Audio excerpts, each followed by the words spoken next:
Welcome back to Medrash U'Maisa, sharing a story for this week's Parshas Tazria Metzora. The great Rav Yerushalayim, Rav Yosef Chaim Sonnenfeld Zatzal, helped many of the other Talmidei Chachamim receive the certificates that were necessary to enable them to move to Eretz Yisrael in the early 1900s. One of them was the Rav of Tepliker, Rav Shimshon Aaron Polansky, known by everyone as the Tepliker.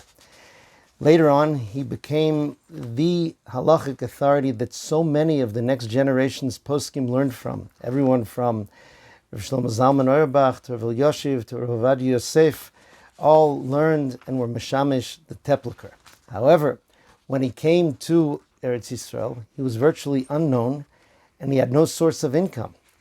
The Gemara in Masechtas Nedarim says that a Talmud Chacham is able to let himself be known if he comes to a place where nobody knows that such a resource is there.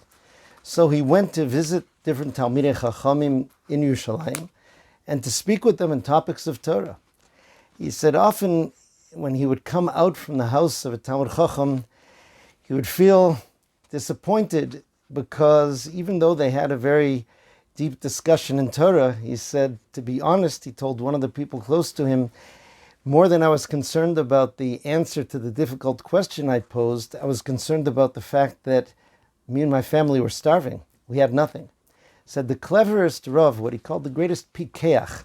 Pikeach is often translated as clever, but really it has to do with someone whose eyes are truly open, someone who can truly see. Like the bracha we say in the morning, pokeach ivrim, the one who opens the eyes of the blind.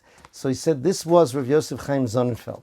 I came to his house, and I told him some of my Chidushei Torah, but he really didn't respond to the Chidushei Torah that much. Instead, he took a lot of time explaining to me his experiences when he moved to Eretz Yisrael, how much difficulty he went through, how for 4 nights when he came to Yerushalayim, he was homeless and slept on the street. He told him that things eventually got better, and that Eretz Yisrael is, as Chazal say, niknes b'yisurim, something that can only be acquired through suffering. However, once a person makes it through that stage, it does get better, and a person is able to benefit from being in Eretz Yisrael. He said that the stories that Rav Yosef Chaim Sonnenfeld told him, and the way that he told him those things, gave him comfort, gave him encouragement, gave him strength to be able to press on, and he was able to establish himself and to become such a tremendous resource of Torah in Yerushalayim then and for the generations.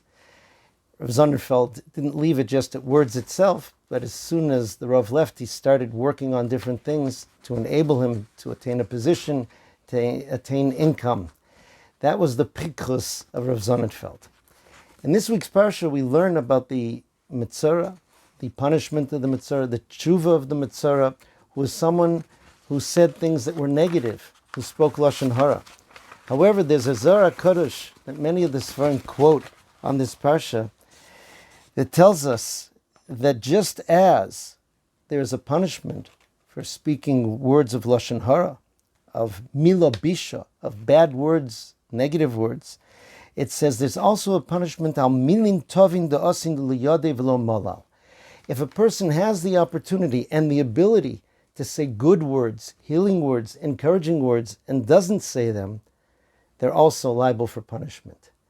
Rav Yosef Chaim had that understanding of what can be done with words. As it says in Mishlei, Moves v'chaim b'yad halashon, that death and life are in the hands of the tongue. Even as we emphasize how negative Lashon Hara is, and the fact that it can bring death, we have to remember the tremendous positive power of words and the fact that they can bring life.